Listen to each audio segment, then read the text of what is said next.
ಸ್ನೇಹಿತರೆ, ಹಾಗೆ ನಾವು ಪಶ್ಚಿಮ ಘಟ್ಟಗಳ ವಿಶೇಷತೆಗಳನ್ನು ತಿಳ್ಕೊಳ್ತಾ ಹೋದರೆ, ನದಿಗಳು, ನಮ್ಮ ದೇಶದ ನದಿಗಳು,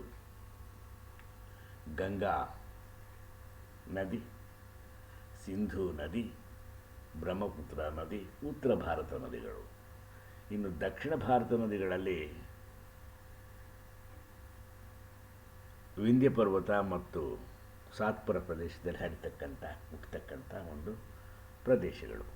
ಆ ಪ್ರದೇಶಗಳಲ್ಲಿ ವಿಶೇಷವಾಗಿ ಭಾರತ ದೇಶದ ಉತ್ತರ ಮತ್ತು ದಕ್ಷಿಣ ಭಾರತದ ನದಿಗಳು ತನ್ನದೇ ಆದ ವ್ಯವಸ್ಥೆಯನ್ನು ಹೊಂದಿ ದೇಶಕ್ಕೆ ಮೆಕ್ಕಲು ಮಣ್ಣನ್ನು ಕೊಟ್ಟುಕೊಂಡು ರೈತರ ಬಾಡಿಗೆ ನಂದಾದೀಪವಾಗಿದ್ದಾವೆ. ಸ್ನೇಹಿತರೆ, ಈಗ ನಾವು IAS KAS ತಗೊಳ್ತಕ್ಕಂತಹ ಮಕ್ಕಳಿಗೋಸ್ಕರ, ಗ್ರಾಮೀಣ ಮಕ್ಕಳಿಗೆ ನಾವು ಈ ಥರ ಒಂದು ಸ್ಟೇಟ್ಮೆಂಟ್ಸನ್ನು ಕೊಡಲಿಕ್ಕೆ ಇಷ್ಟಪಡ್ತೀನಿ. Rivers of India. A river cuts through rock not because of its power but its persistence.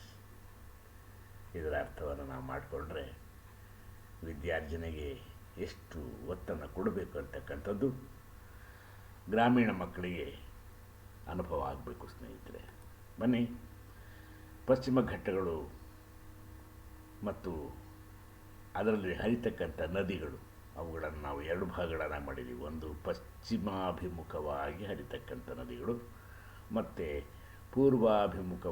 ಕಡಿದಾದ ಪೂರ್ವಾಭಿಮುಖವಾಗಿ ಹರಿತಕ್ಕಂಥ ನದಿಗಳು. ಪಶ್ಚಿಮ ಘಟ್ಟಗಳಲ್ಲಿ ಹುಟ್ಟಿ ಪಶ್ಚಿಮಕ್ಕೆ ಹರಿಯುವ ನದಿಗಳೆಂದರೆ ಪೆರಿಯಾರ್, ಭರತಪುಳ, ನೇತ್ರಾವತಿ, ಶರಾವತಿ, ಮಾಂಡವಿ. ಪಶ್ಚಿಮ ಘಟ್ಟಗಳ ಪಶ್ಚಿಮಾಭಿಮುಖವಾಗಿ ಹರಿಯತಕ್ಕಂಥ ನದಿಗಳು ವೇಗವಾಗಿ ಚಲಿಸ್ತವೆ. ಯಾಕೆ ವೇಗವಾಗಿ ಚಲಿಸ್ತವೆ ಅಂತೆ? ಅದು ಕಡಿದಾದ ಪ್ರದೇಶವನ್ನು ಹೊಂದಿದೆ.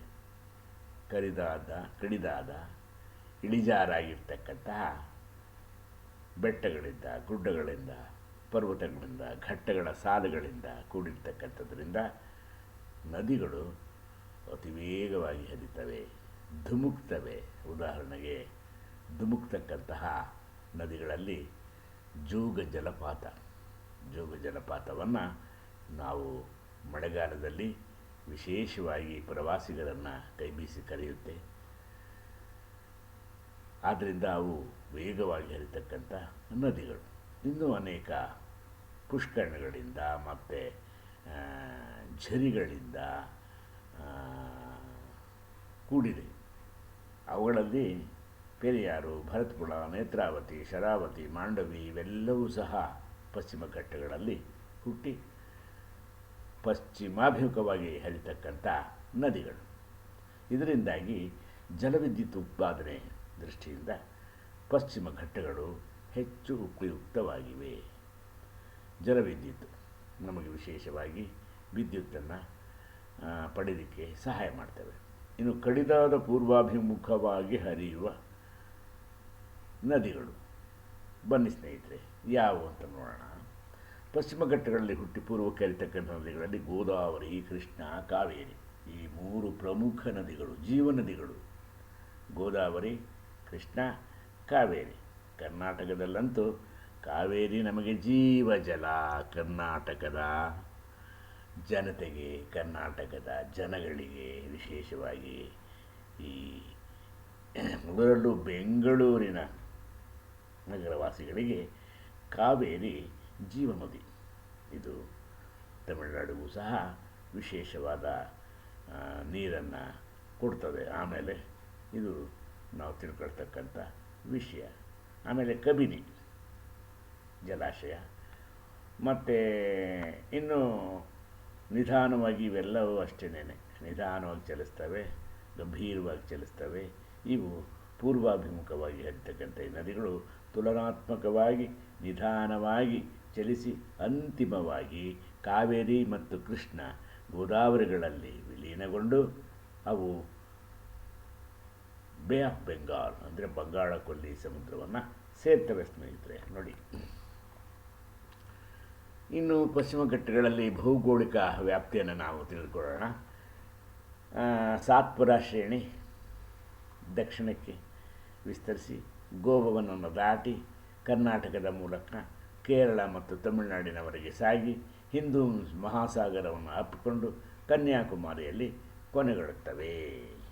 ಈ ಒಂದು ಭೌಗೋಳಿಕ ವ್ಯಾಪ್ತಿ.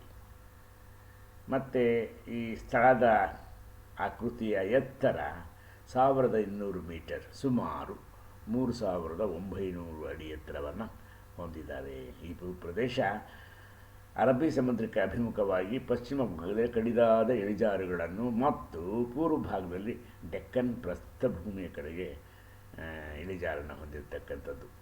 ಇದು ಪ್ರಸ್ಥಭೂಮಿಗಳು ಮತ್ತು ಕಣಿವೆಗಳನ್ನು ಒಳಗೊಂಡಿದೆ ಸ್ನೇಹಿತರೆ. ಇದು ಭಾರತೀಯ ಭೌಗೋಳಿಕ ನಕ್ಷೆಯ ವಿಶೇಷತೆಗಳು. ಧನ್ಯವಾದಗಳು. ವೀರಭದ್ರಯ್ಯ ದೇಮಯ್ಯ, ದೃಷ್ಟಿ ಗ್ರಾಮ ಶಿಕ್ಷಕರ ಶೈಕ್ಷಣಿಕ ಶಾಲೆ, ಕಲ್ಯಾಣ ನಗರ, ಬೆಂಗಳೂರು, ಕರ್ನಾಟಕ, ಭಾರತ. ದೂರವಾಣಿ 9663828 428. ನಮಸ್ಕಾರ.